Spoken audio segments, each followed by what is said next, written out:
Olá, sou Ana Paula Alfredo, sou coach, consultora, e eu queria falar com vocês sobre um compilado que eu fiz sobre o mundo do trabalho pós-Covid.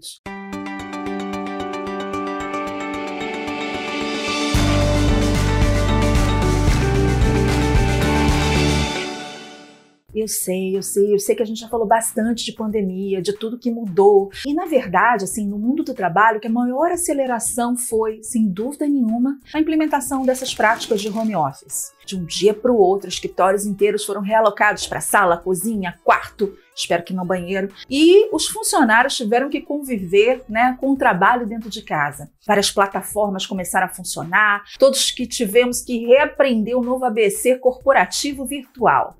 Mas e a volta? Haverá volta?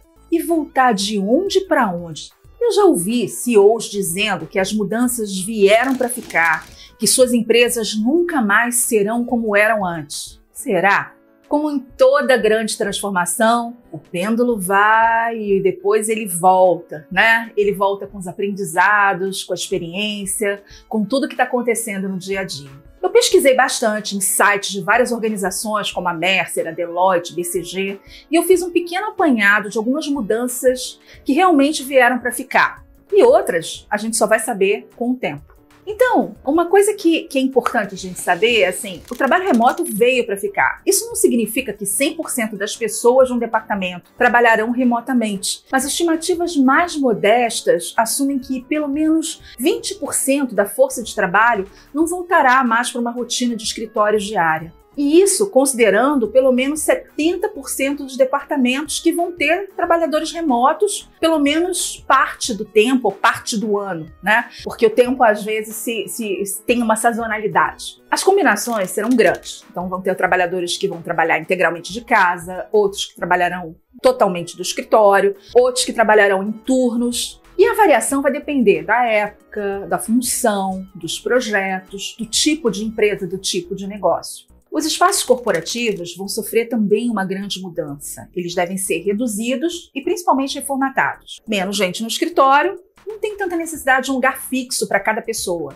Então os espaços vão ser mais como coworkings, com estações temporárias de trabalho, que é uma alternativa, e principalmente a mudança é com relação àquela questão dos espaços muito abertos, A Covid expôs a fragilidade da contaminação de indivíduos e os ambientes vão ter que ser adaptados e mais individualizados, Então mais fechados, ambientes menores, para menos pessoas. Espaços mais abertos para convivência, para fazer reuniões, arborizados, fora do prédio, vão ser muito valorizados. E isso aí vai mudar significativamente a localização, dessas áreas para escritórios. Um outro ponto que eu achei super interessante é que o trabalho remoto ele pode ser uma política de inclusão e diversidade, inclusive para novos arranjos de trabalho. Então, pessoas com deficiência, com dificuldade de locomoção, poderão trabalhar de locais com maior acessibilidade e jornadas de meio período podem ser facilitadas para pais com filhos, por exemplo, ou pessoas em tratamento, ou com familiares que precisam de algum apoio.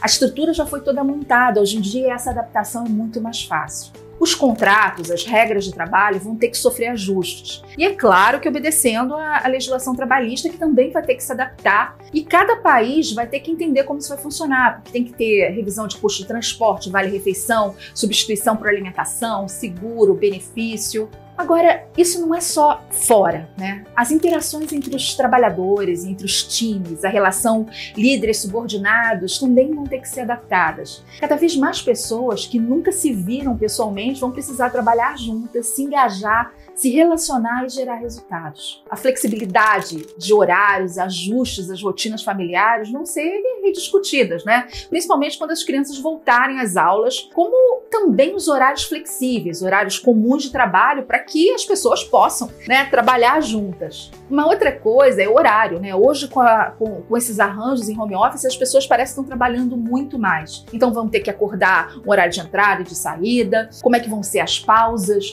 Porque a gente agora não vai ter esse momento e a gente não vai ter a possibilidade de observar se a pessoa está precisando ou não de um tempo para ela. Os impactos, de uma forma geral, sobre a saúde do colaborador, sobre as licenças, tudo isso vai ter que ser mapeado para que os processos fiquem claros e todos tenham ciência, né? Então, se a pessoa está em casa, ela está em casa porque ela está doente ou ela está em casa porque ela está trabalhando de casa, né? Então, tudo isso vai ter que ser comunicado, essa forma de comunicação tem que ser clara. Indicadores novos, monitoramento da saúde dos funcionários, como é que você vai fazer isso à distância, vão ter que ser práticas cada vez mais comuns, principalmente por causa do impacto que um causa no outro. Então, aquela velha crença de que trabalhar doente é sinal de comprometimento vai finalmente desaparecer e as pessoas vão entender que pessoas doentes têm que ficar isoladas em casa. A gente vai ter que aprender novos tempos e movimentos. Presencialmente, uma reunião de 2 ou 3 horas, ainda que não fosse 100% produtiva, até é possível. Mas algumas pesquisas, por exemplo, feitas pela Microsoft, identificaram que a fadiga que é declarada por trabalhadores depois de reuniões virtuais,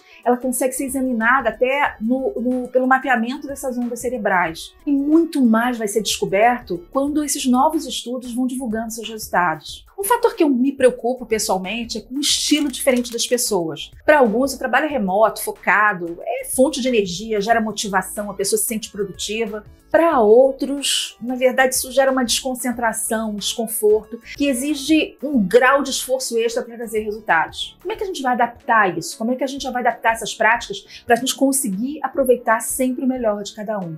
A gente tem que entender muita coisa ainda, né? Como é que a cultura vai se formar parcialmente num ambiente virtual, parte presencial? Como é que a gente vai gerar segurança nos times? Como é que a gente vai promover engajamento? Essas dúvidas vão continuar surgindo e a gente vai produzindo essas respostas e essas alternativas conforme a gente vai caminhando, né, nessa direção do futuro. Da minha parte, eu vou tentando divulgar para vocês o que eu estou aprendendo. E você, o que você já aprendeu sobre essas novas formas de trabalho? A sua empresa, com a sua própria experiência?